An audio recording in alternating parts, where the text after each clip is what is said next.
Hello students, so now we will read our next chapter in English, lesson number 2, The Brave Girl. Brave means होता है बहादुर.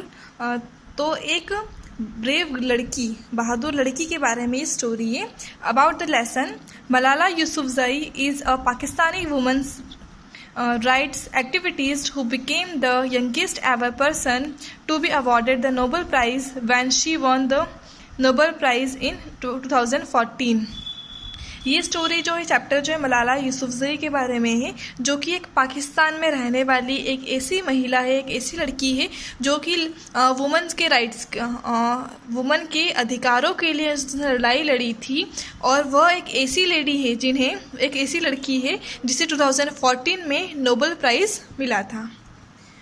It has only been 5 years since Pakistani schoolgirl Malala Yousafzai wrote an anonymous diary about life under Taliban rule in northwest Pakistan. पिछले 5 सालों की बात है कि एक Pakistani school में जाने वाली लड़की जिसका नाम है मलाला यूसुफजई, उन्होंने एक एनोनिमस मीन्स होता है जिसका कोई नाम ना हो, तो बिना नाम की एक डायरी, मतलब एक स्टोरी लिखी थी उन्होंने, डायरी, जिसमें उन्होंने लाइफ के बारे में बताया था कि तालिबान, नॉर्थ वेस्ट पाकिस्तान में जो तालिबान लोग अपना रूल कर रहे हैं, तो उसके अंदर ज़िंदगी कैसी होती है वो इस डायरी में उन्होंने बताया था.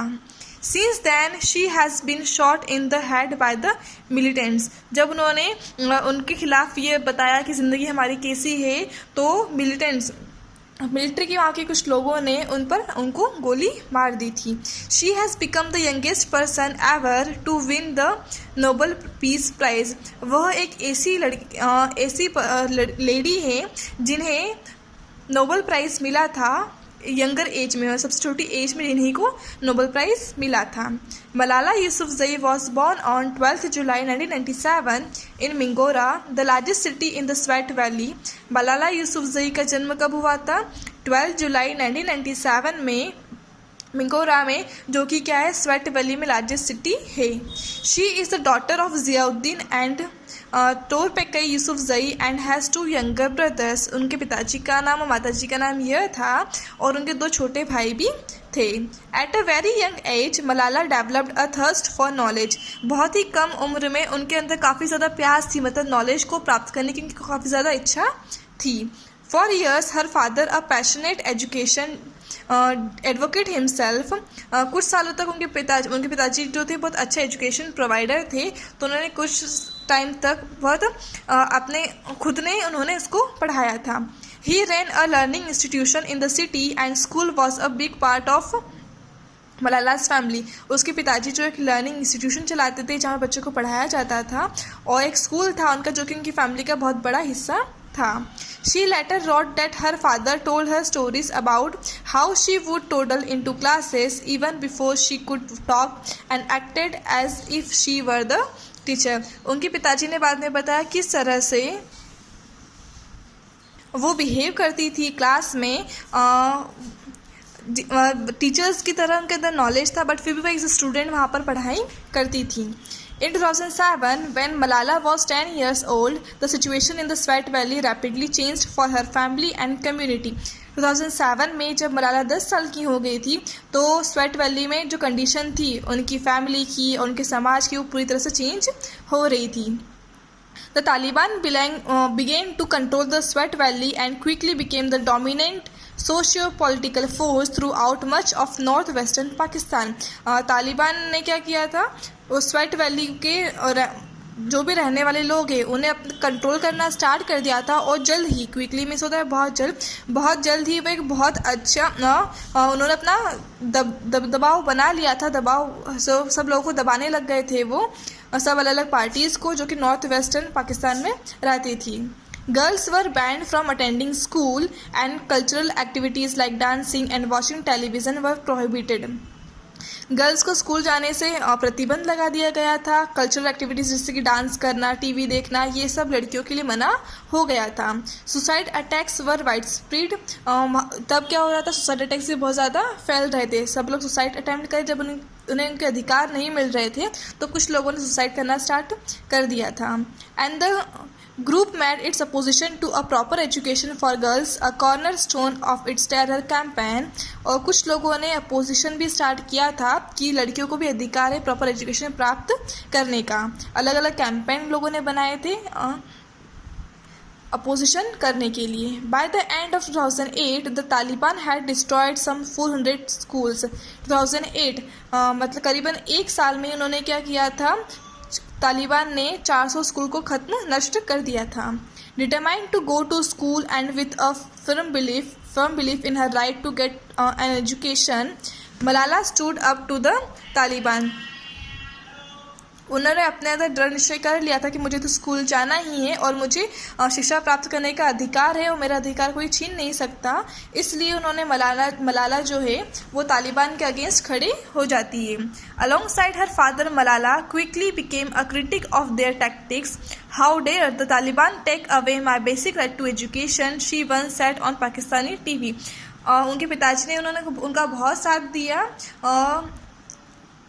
तालिबान रूल के अगेंस्ट खड़े होने में। एक बार पाकिस्तानी टेलीविज़न पर उन्होंने ये चीज़ बोली थी कि how dare the Taliban take away my basic right to education, कि तालिबान में इतनी हिम्मत कहाँ से आ गई उनमें कि वो मेरा अधिकार जो है छीनने लग गए हैं, कि किसी के पास कोई अधिकार नहीं है, किसी के पास कोई राइट्स नहीं है कि वो हमसे एजुकेशन वो छीन सकें। In early 2009, Malala started to blog anonymously on the Urdu language site of the British broadcasting corporation.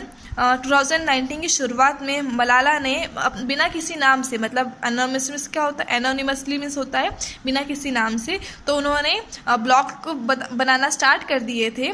She wrote about life in the sweat valley under Taliban rule. उन्होंने क्या लिखा था उसमें कि तालिबान रूल के अंदर स्वेट वैली में रहने वाले लोगों की लाइफ कैसी है।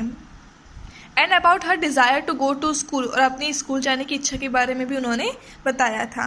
Using the name of Gul Makai, she described being forced to stay at home and she question the motives of the Taliban. She said, Gul Makai से वो ये बताना चाहती हैं कि ये डिस्क्राइब कर रही है कि उनको फोर्स किया जाता था लड़कियों को घर पर रहने के लिए, तो वो अपनी आवाज़ इस तरह से उठाती है, one child one teacher one book and one pen can change the world. एक बच्चा, एक टीचर, एक बुक और एक पेन, यदि सब लोग साथ में मिल जाएं तो वो पूरे विश्व को बदल सकते हैं। इट मीन्स हम यदि चाहे, हम ये सोचते हैं कि हम अकेला ही क्यों करें, अकेले ही क्यों चेंज लाए, तो वो ये बोल रही है कि कोई एक बच्चा भी, कोई एक टीचर भी क्या होता है, पूरे विश्व को बदल सकता है। Malala was 11 years old when she wrote her first BBC diary entry. जब मलाला ने ब्रिटिश ब्रॉडकास्टिंग कॉरपोरेशन की डायरी जब लिखी थी तब वो 11 साल की थी। Under the blog heading I am afraid, she described her fear of a full blown war in her beautiful sweat valley.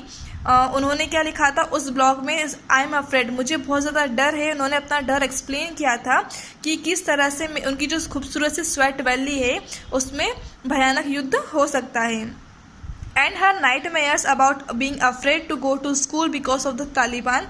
Night Myers means होता है बुरे सपने, तो उनके अपने नाइट मेयर्स के बुरे सपनों के बारे में बताया था उन्होंने। उनके अंदर बहुत ज़्यादा डर था क्योंकि तालिबान लोगों ने उनका स्कूल जाने का अधिकार छीन लिया था। Pakistan's war with the Taliban was fast approaching, and on 5th May 2009, Malala became an internally displaced person after having been forced to leave her home and seek safety hundreds of miles away. Pakistan का तालिबान के साथ युद्ध शुरू होने वाला था। 5 मई 2009 में मलाला जो है एक बहुत इंटरनली डिस्प्लेस्ड पर्सन बन गई थी।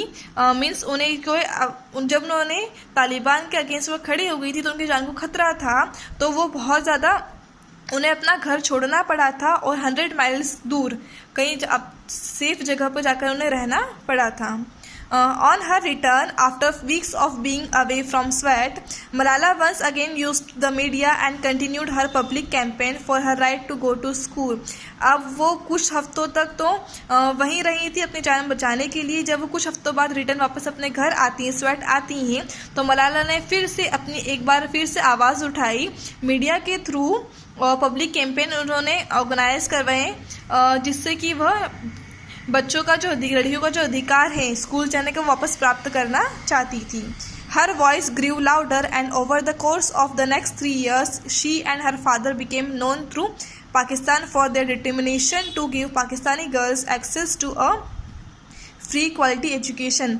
अगले ही कुछ उनकी जो आवाज़ है विरोध की वो बढ़ती जा रही थी, मतलब सब लोग उनका साथ दे रहे थे। और अगले ही 3 सालों में क्या होता है, वो और उनके पिताजी जो है पूरे पाकिस्तान में जानने फेमस हो जाते हैं, सब लोग उन्हें जानने लग जाते हैं। क्यों? क्योंकि उनके अंदर जो दृढ़ संकल्प था कि पाकिस्तानी लड़कियों को भी अधिकार है एजुकेशन प्राप्त करने का, उनका अधिकार हमें दिलाना ही है। तो इस तरह से वो फेमस हो गए थे। Her activism resulted in a nomination for the International Children's Peace Prize in 2011. उन्होंने इतने अच्छे काम किए थे, वो बिल्कुल भी नहीं डरी थी, सब तालिबान के अगेंस्ट खड़ी हुई थी। तो इसलिए क्या हुआ था, 2011 में उनका नाम नॉमिनेट किया गया था इंटरनेशनल चिल्ड्रंस पीस प्राइज़ के लिए। That same year she was awarded Pakistan national youth peace prize. उसी साल उन्हें Pakistan national youth peace prize भी अवार्ड दिया गया था। But not everyone supported and welcomed her campaign to bring about change in Swat. लेकिन वहाँ पर रहने वाले सभी लोगों ने उनकी कैंपेन को सपोर्ट नहीं किया था बदलाव लाने के लिए।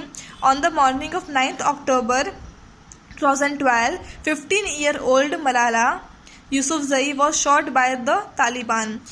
सुबह 9 अक्टूबर 2012 की बात है, जब सुबह 15 साल की हो चुकी थी मलाला, तब उन्हें एक तालिबान ने शॉट कर दिया था, इट मीन्स गोली से मार दिया था।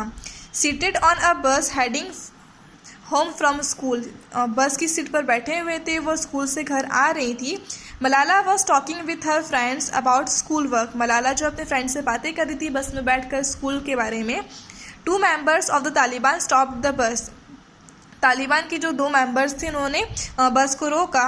A young bearded Talib asked for a Malala by name and fired 3 shots at her. उसमें से एक तालिब जो कि यंग था और जिसकी दाढ़ी थी, बियर्ड थी, तो वो उसने मलाला का पूछा कि मलाला कौन है उसके नाम से, और जैसे उसको पता चला कि ये मलाला है तो उसने 3 गोली उसे मार दी।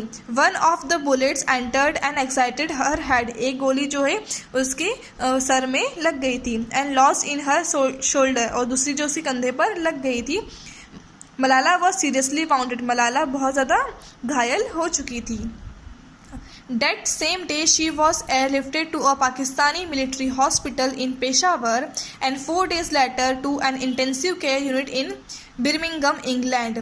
उसी दिन क्या हुआ, जब उन्हें गोली मारी गई और वो बहुत ज़्यादा घायल हो जाती हैं, तो उन्हें पाकिस्तानी मिलिट्री हॉस्पिटल जो कि पेशावर में, वहाँ एडमिट किया गया। और 4 दिन बाद जब उनकी कंडीशन ठीक नहीं हो पाती है तो बिर्मिंगम, इंग्लैंड में उन्हें एडमिट करवाया गया इलाज के लिए। Once she was in the United Kingdom, Malala was taken out of a medically induced coma. UK में उन्हें डिक्लेयर कर दिया गया था ये कोमा में जा चुकी हैं। Though she would require multiple surgeries including repair of facial nerve to fix the paralyse left side of her face. उनको ठीक करने के लिए बहुत सारी सर्जरीज की रिक्वायरमेंट थी। उनका फेस जो है वो भी पैरालाइज हो चुका था लेफ्ट साइड का, तो उसलिए भी सर्जरी करना उनके लिए ज़रूरी था। She had suffered no major brain damage. उनके दिमाग पे कुछ ज़्यादा चोट नहीं आई थी। In March 2013, after weeks of treatment and therapy, Malala was able to begin attending school in Birmingham. 2013 मार्च में उनकी तबीयत सुधरने लग जाती है और कुछ हफ्तों की ट्रीटमेंट और थेरेपी के बाद मलाला फिर से बिर्मिंगम में ही स्कूल जाने लग जाती हैं। After the shooting, her incredible recovery and return to school resulted in global outpouring of support for Malala. काफ़ी लोगों ने सपोर्ट किया था और वो क्या, उनकी रिकवरी हो गई थी और फिर से वो स्कूल जाने लग गई थी मलाला। तो सभी लोग जानकर बहुत खुश हो जाते हैं। On 12 July 2013, her 16th birthday, 12 जुलाई 2013 को उनकी 16th बर्थडे पर Malala visited New York and spoke at the United Nations. Malala जो है न्यूयॉर्क जाती हैं और यूनाइटेड स्टेट्स नेशंस में वो कुछ वर्ड्स बोलती हैं। Later that year she published her first book and autobiography entitled I am Malala, the girl who stood up for education and was shot by the Taliban. कुछ सालों बाद उन्होंने अपनी पहली बुक पब्लिश करी। उन्होंने ऑटोबायोग्राफी मीन्स होता है जब कोई व्यक्ति अपने खुद की ज़िंदगी के बारे में लिखता है, इसको बोलते हैं ऑटोबायोग्राफी। तो उन्होंने लिखी, उसका नाम क्या था? आई एम मलाला, मैं मलाला हूँ।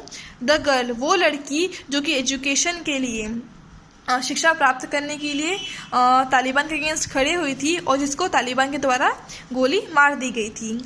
On 10 October 2013 and in acknowledgement of her work, the European Parliament awarded Malala the prestigious Sakharov Prize for Freedom of Thought। 10 अक्टूबर 2013 में जब यूरोपियन लोगों को ये पता चला कि उन्होंने कितने एफर्ट्स किए, अपनी जान जोखिम में डाली थी एजुकेशन प्राप्त करने के लिए, तो उन्हें सखाराव प्राइज़ दिया गया था, जो कि क्या है, फ्रीडम ऑफ थॉट के लिए दिया गया था कि उनकी सोच कितनी अच्छी है। In 2014, through the Malala Fund, the organization she co-founded with her father, Malala traveled to Jordan to meet Syrian refugees, to Kenya to meet young female students, and finally to northern Nigeria for her 17th birthday। 2014 के बाद उन्होंने क्या किया था, एक organisation start किया था जिससे कि वो लोगों को, ऐसे लोग जो कि बहुत ज़्यादा गरीब हैं, तो उन्हें एजुकेशन प्रोवाइड करने का काम वो करते थे। तो वो अलग अलग जगह पर जाती हैं सब लोगों से मिलने के लिए, उनसे बात करने के लिए, उनके राइट्स के लिए लड़ने के लिए। In Nigeria she spoke out in support of the abducted girls who were kidnapped earlier that year by Boko Haram, a terrorist group which, like the Taliban, tries to stop girls from going to school। निगेरिया में उन्होंने उन लड़कियों के support में आवाज़ उठाई थी जिन्हें एबडक्टेड मीन्स होता है किडनैप कर लेना, ऐसी लड़की जिनको किडनैप कर लिया गया था बोको हरम के द्वारा, जो कि एक टेररिस्ट का ग्रुप है जैसे कि तालिबान था उसी तरह से। और जिस तरह से तालिबान ने लड़कियों को रोक लगाई थी पढ़ाई एजुकेशन प्राप्त करने के लिए, उसी तरह से बोको हरम ने किडनैप कर लिया था लड़कियों को, तो उनको सपोर्ट करने के लिए उन्होंने कुछ वर्ड्स वहाँ पे बोले थे और आवाज़ उठाई थी। In October 2014, Malala, along with Indian children's rights activist Kailash Satyarthi, was named a Nobel Peace Prize winner। अक्टूबर 2014 में मलाला को Indian children right activities, Indian बच्चों के अधिकार के लिए लड़ने वाले व्यक्ति कैलाश सत्यार्थी के साथ दोनों को नोबेल पीस प्राइज दिया गया था। At age 17 she became the youngest person to receive this prize. 17 year की एज में ही उन्हें वो प्राइज़ मिला था, जो कि यंगेस्ट पर्सन थी वो जिन्हें वो अवार्ड मिला था। Accepting the award Malala reaffirmed that, award accept लेने के बाद मलाला कुछ शब्द बोलती हैं, this award is not just for me, ये अवार्ड सिर्फ मेरे लिए नहीं है, it is for those forgotten children who want education, ये उन सब बच्चों के लिए है जो कि एजुकेशन प्राप्त करना चाहते हैं। It is for those frighten children who want piece, ये उन डरे हुए बच्चों के लिए जो कि शांति, हर जगह शांति चाहते हैं। It is for those voiceless children who want change, ये उन बच्चों के लिए जो कि आवाज़ नहीं उठा सकते, डरे हुए हैं, लेकिन फिर भी वो अपने जीवन में बदलाव चाहते हैं। Today, the Malala Fund has become an organization that, through education, empowers girls to achieve their potential and become confident and a strong leader in their own countries। अब मलाला ने जो ऑर्गेनाइजेशन सेटअप किया है वो सभी लोगों को, स्पेशली गर्ल्स को पावर प्रदान करता है, मीन्स उन्हें इस योग्य बनाता है कि वह अपने आत्मनिर्भर बन सकें और एजुकेशन प्राप्त कर सकें। Funding education projects in 6 countries and working with international leaders, Malala Fund joins with local partners to invest in innovative solutions on the ground and advocates globally for equality secondary education for all girls। अब वो जो इस organisation उन्होंने start किया है, अब उस fund है वो क्या 6 countries में यूटिलाइजेशन हुआ जाता है उसका, बच्चों की पढ़ाई के लिए, गर्ल्स की पढ़ाई के लिए, और अलग अलग इंटरनेशनल लीडर्स के साथ वो काम करती हैं। मलाला के फंड में लोकल लोग भी क्या कर सकते हैं, पैसा डोनेट कर सकते हैं लड़कियों की पढ़ाई के लिए, और वो ग्लोबली लेवल पे, मतलब इंटरनेशनल लेवल पे काम करती हैं सेकेंडरी एजुकेशन प्रोवाइड करने के लिए, स्पेशली गर्ल्स को। Currently residing in Birmingham, Malala is an active proponent of education as fundamental social economic right. अभी करंटली कहाँ रह रही है, वो बिर्मिंगम में रह रही हैं, और मलाला जो है एक बहुत ही एक्टिव एक ऐसी व्यक्ति है। प्रोपोनेंट मीन्स क्या होता है, एडवोकेट या किसी चीज़ को आगे बढ़ाना। तो एक ऐसी लेडी हैं, वो एक ऐसी गर्ल हैं जो कि एजुकेशन को आगे बढ़ा रही हैं और सभी की सामाजिक और आर्थिक अधिकार उन्हें मिल रहे हैं। Through the Malala fund and with her own voice, Malala Yousafzai remains a staunch advocate for the power of education and for girls to become agent of change in their communities. Malala की जो फंड है, जो नेशनल का जो फंड है, उससे काफ़ी लोग जो हैं खुद काफ़ी जो गर्ल्स उन्हें एजुकेशन प्रोवाइड हो रही है। मलाला यूसुफजई जो है एक बहुत अच्छी दृढ़ संकल्प वाली एक ऐसी लेडी हैं जो कि बच्चों के एजुकेशन के लिए लड़ाई करती हैं और लड़कियों को अपने राइट्स के लिए लड़ने के लिए आवाज़ उठाना वो सिखाती हैं।